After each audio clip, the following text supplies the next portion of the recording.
Queste sono le due pietre che si trovavano su ogni cippo. Da una parte il leone di Venezia, quindi che guardava verso nord, pace a te Marco, evangelista mio, con il libro bello aperto, dall'altra invece lo stemma dello Stato Pontificio, con la tiara, le chiavi di San Pietro e il pastorale. Era proprio il confine di due stati, Stato Pontificio, Ducato di Ferrara, al di là dello Scolo Veneto, Repubblica di Venezia, al di qua. Repubblica di Venezia che amava sottolineare come un territorio si era donato alla Repubblica, questi erano i termini che usavano, perché c'è un particolare nel leone che cambia posizione. Il particolare in questione, chi è venuto con me in altre occasioni sicuramente lo saprà. Voi probabilmente avrete visto il leone alle volte con la zampa appoggiata sul libro aperto e alle volte sul libro chiuso. Il libro chiuso è quando Venezia era in guerra, pace a te Marco, non esiste se Venezia stava combattendo con qualcuno.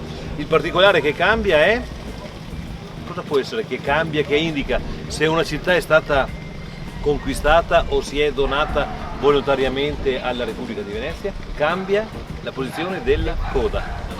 La coda rivolta verso l'alto è il segno di fierezza, quello che voi trovate a Venezia. La coda rivolta verso il basso è la coda di chi se ne va via con la coda in mezzo alle gambe, di chi ha perso. Se voi girate per le città anche del nord, andate a Rovigo stesso per dirvi, il leone che c'è in piazza Vittorio Emanuele è un leone che ha la coda in mezzo alle gambe, perché Rovigo è stata conquistata da Venezia con la guerra del sale. Pordenone, Brescia, altre città in pratica del nord Italia hanno la coda rivolta verso il basso. Il delta del Po non ce l'ha, perché il delta del Po nasce proprio con questa azione fatta dai veneziani, quindi diventa terra sua, diventa una terra che i veneziani strappano al mare e conquistano pian piano. In sella alle bici, adesso partiamo. La strada che faremo, non a caso, è quella che va dritta da questa parte della piazza. Si chiama via Cecco Grotto, non ne abbiamo parlato assolutamente in barca, ma Cecco Grotto è stata una figura significativa nelle operazioni del taglio, era un illuminato di Adria, che perorò la causa del taglio di Portoviro, e celebre, tra l'altro è sullo stemma del comune, del gonfalone comunale di Taglio di Po, con molto animo vidit, cactus, luce, insomma vide con molto animo anche se era privo della vista, era questo, era cieco della vista, esatto, vide con molto animo. Perfetto, guarda. Grazie Margaretta. Ed era in pratica, diciamo così, non è folcloristica, però un modo che usò per dire dove andava fatto il taglio di Portoviro: prendete un pezzo di legno, buttatelo in acqua, là dove questo si fermerà sulla sponda, quello è il luogo dove necessariamente bisognerà tagliare il fiume. E insomma, e questo pare che sia stato seguito poi dopo nelle operazioni, tant'è che il giro che noi andiamo a fare adesso ci porterà proprio nel punto esatto dove iniziò il taglio di Portoviro. Bene.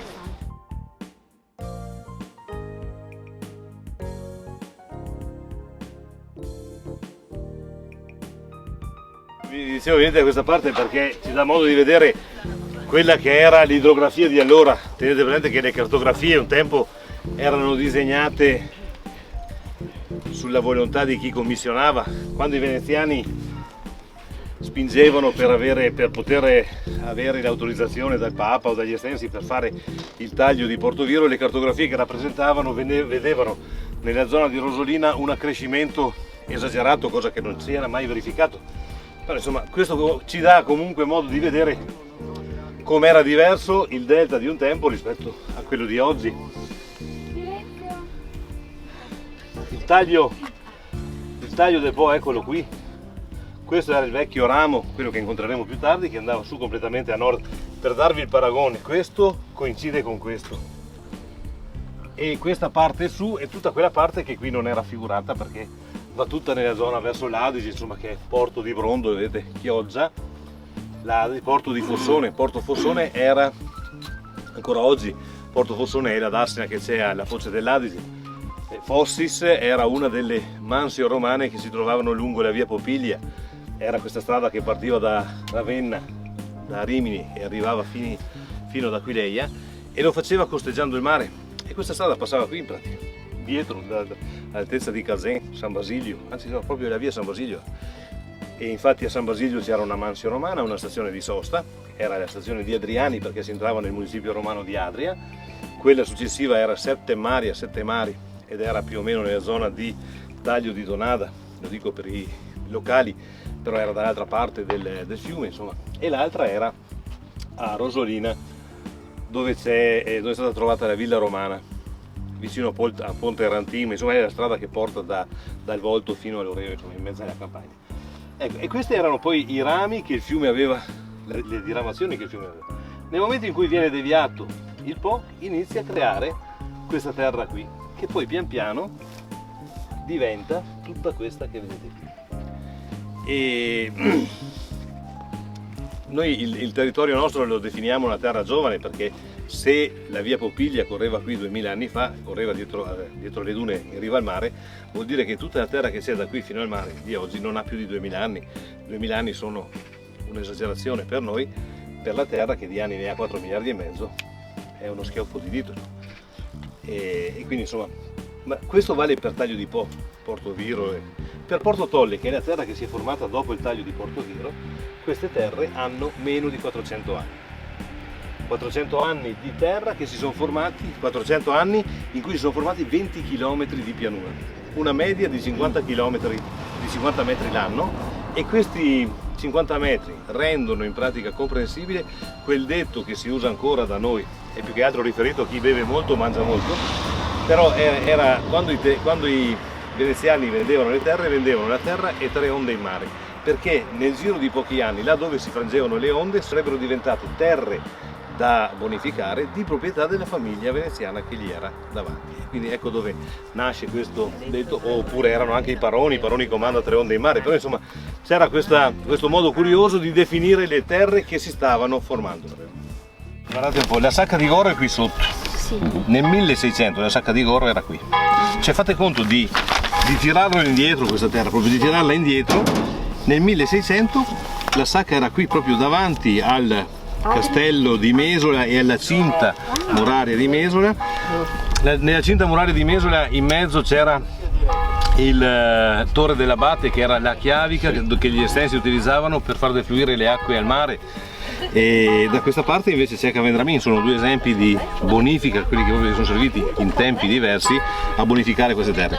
Nel momento in cui il fiume arriva qui, il mare Adriatico è poco profondo, se voi andate a fare il bagno qui da noi, ora che vi arrivi l'acqua qui, insomma c'è da camminare un bel po', quindi è terra che il fiume, quando porta giù terra, la sedimenta e quindi si allunga. Si è allungato, adesso è fermo con 5 rami, ma nei primi anni le bocche che c'erano qui in questa zona erano innumerevoli, c'erano 12-13 bocche solo nell'isola tra l'isola della Donzella e l'isola di Cavenier.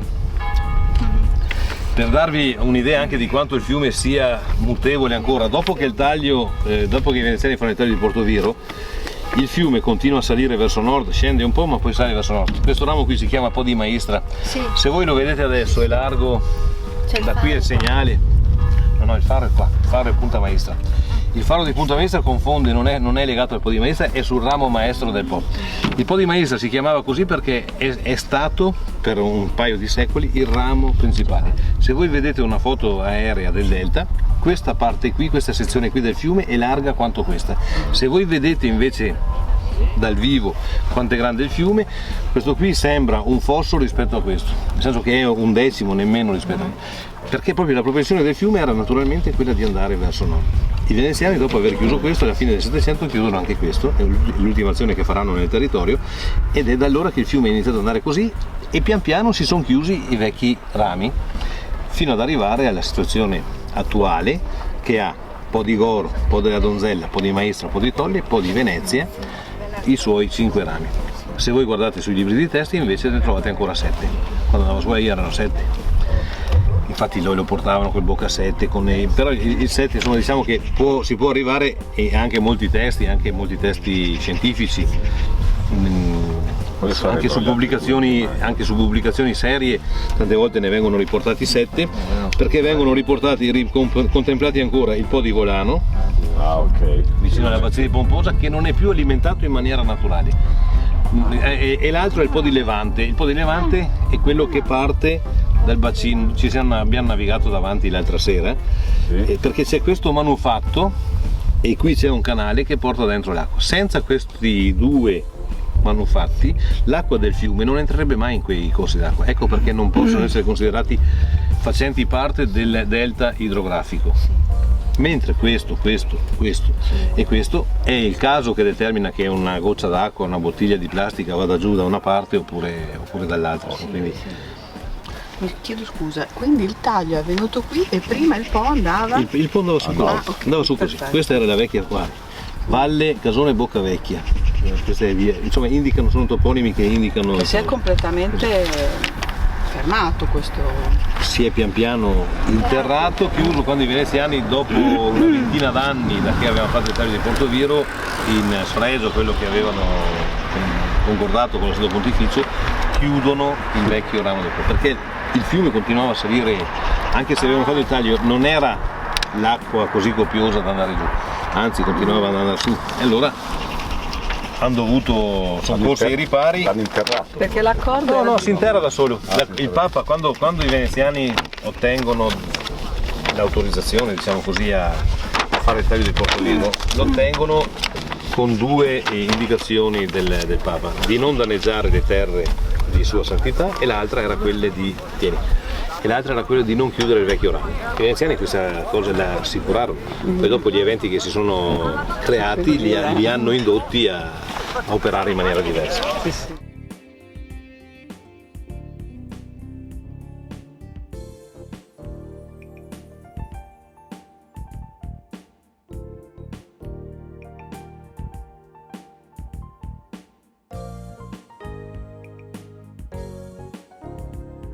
Questo è un pannello che mostra proprio le tre ville che caratterizza il comune di Taglio di Po. Tenete presente che il primo centro abitato importante del nostro comune non è stato Taglio di Po, era Mazzorno, perché le terre più lontane dal mare, quelle che per prime si sono formate, e quindi pian piano la terra che si veniva a costruire, che il fiume depositava, dava origine a delle paludi, a delle lagune.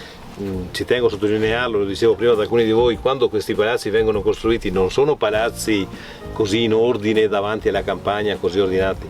Se avete fatto qualche volta un giro al Bacucco, sì. Ecco, e il Cannetto, quello là, era l'ambiente che stava attorno a queste case, erano dei casini da caccia, proprio di caccia, per andare a cacciare. Alla stessa maniera, lo dicevamo anche in barca, come gli estensi dall'altra parte del castello, cioè la nobiltà esercitava la sua ricchezza anche attraverso queste costruzioni che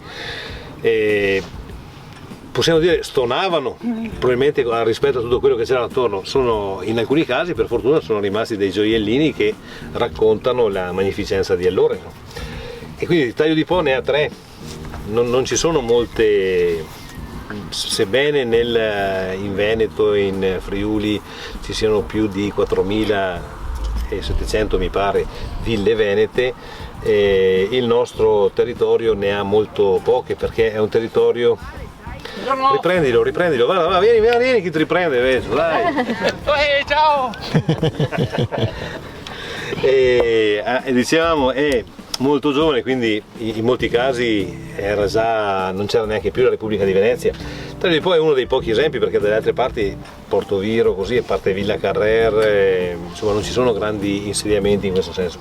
Allora Canzen, che è quella meglio tenuta, Canani, questa che avete qui, che ha questo frontone barocco, insomma, che vedete sopra, è adesso di proprietà di una famiglia, di un ingegnere di Milano, insomma, saltuariamente viene giù. Se abbiamo la fortuna che sia ancora qui, proviamo anche a bussare alla porta e ad entrare in casa, ma non abbiamo l'accordo come avevamo con lei. E invece Caborini è l'altra che rimane più vicino a Mazzorno, che non raggiungiamo. Se volete passare lungo la strada dell'Asine, quando si può andare con le macchine, è visibile, insomma, poco prima dell'abitato di Mazzorno.